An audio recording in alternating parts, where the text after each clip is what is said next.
Hi everyone, my name is Abby and I want to talk a little bit about twisting and whether or not it is a good idea to twist when you have scoliosis and or spinal fusion.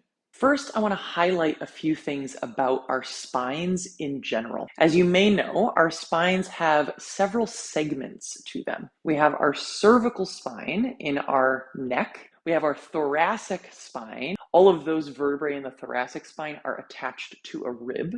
And then we have our lumbar spine.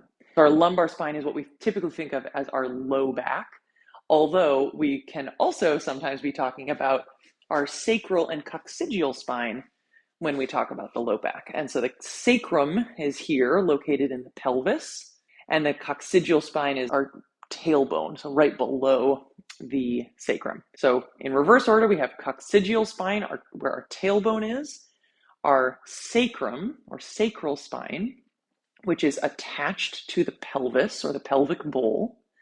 We have our lumbar spine, which is usually what we were talking about when we think about our low back. Our thoracic spine, in other words, the vertebrae that are all connected to a rib. And then our cervical spine or our neck. Cervical spine has 7 vertebrae. Thoracic spine has 12. Lumbar spine typically has 5, although I've met 2 people with 6 lumbar spine. Wild, so fun. And then our sacral and coccygeal spine, those vertebrae are all kind of fused together. So they do not move like the rest of our spine does, or like the rest of our spine would if it were not intentionally fused. And then also what's interesting about these sections or segments of the spine is that they all serve a slightly different purpose. So our neck, as you well know, is super helpful for looking around. So this rotation here, very, very helpful when we're driving, when we're walking, when we're looking at things. Very helpful to be able to rotate the spine side to side. It also does a pretty good job of looking up or extending, coming into a back bend. It does a pretty good job of looking down too, but a slight extension or slight back bend or neck bend is its natural state. And then we get into thoracic spine. The thoracic spine also usually, unless you've had a spinal fusion surgery, usually rotates quite a bit side to side as well. Not quite as much as the neck, but still quite a bit. And the thoracic spine, in contrast to the cervical spine, does not arch back. It actually slightly rounds forward. In the neck, this is called a lordotic curve. That spinal extension is lordotic curve. In the thoracic spine, that rounding forward, it's not a bad thing. That's our spine's actual natural state. That slight rounding forward is called a kyphotic curve. Then we get to the lumbar spine. The lumbar spine is also, just like the neck, usually in a little bit of a back bend or a little extension.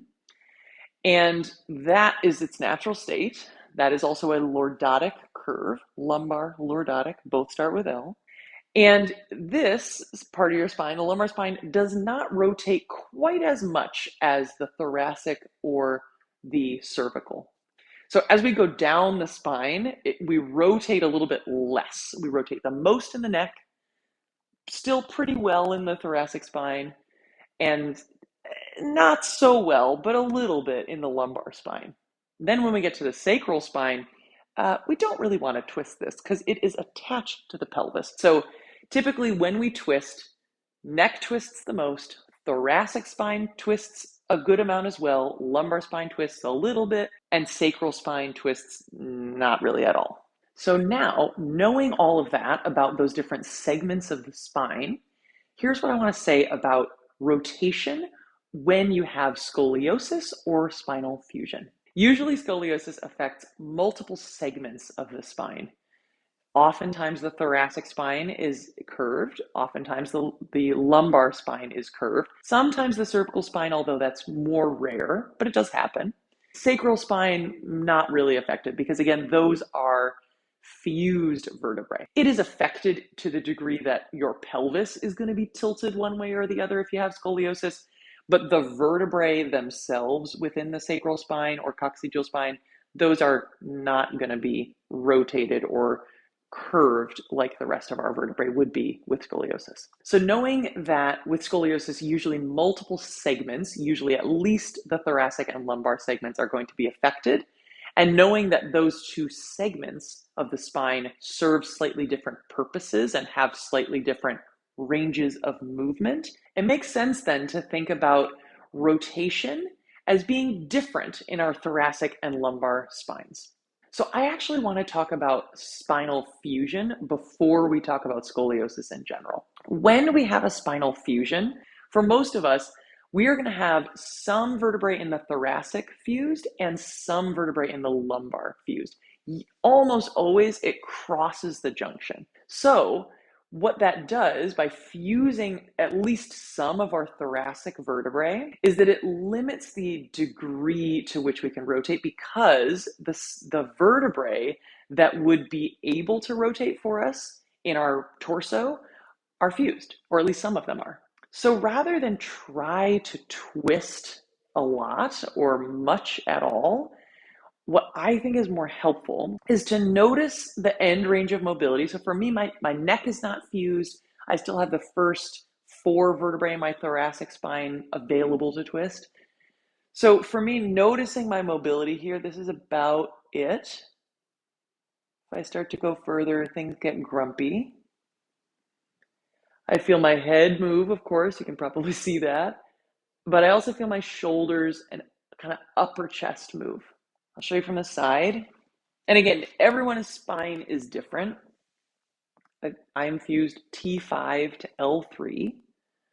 So I have my cervical spine, my 7 cervical vertebrae, and 5 or 4 of my thoracic vertebrae available to twist.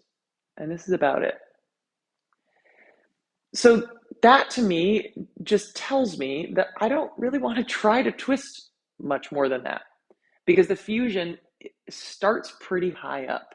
So instead of twisting, that's where I would start to think about ways to build more anti-rotational strength or isometric core strength. I can still use the mobility of my neck and my upper spine, but I'm not trying to twist very much at all. And even though I have L3, 4, L4, 5, L5, S1, even though I still have those 3 joints available to move at the base of my spine, those joints, if you'll remember, are not going to be as well equipped to twist as the joints the higher up I go in my spine. So I don't really want to push the twist in my lumbar spine at all. I'm not trying to twist my low spine. But I might enjoy the feeling of hip mobility, kind of moving my hips and pelvis a little bit. Maybe something like this. Maybe I'm on my back and I'm swaying my knees a little bit side to side. That can feel nice. So I'm not really pushing the twist at all. And in fact, sometimes I might even take a block to support one or even both knees here. So if I'm semi-twisting to my right, or taking my legs to the right, I might support or prop up my knees there. And that actually feels really nice. I get a gentle stretch in my left side waist, kind of the left side ribs.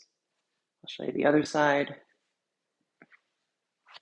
Taking my knees over to the other side, supporting them pretty well so that I don't have too much weight moving over to the side. My spine is not being asked to twist much, but it still kind of feels, I get some elements of twist without actually having to rotate.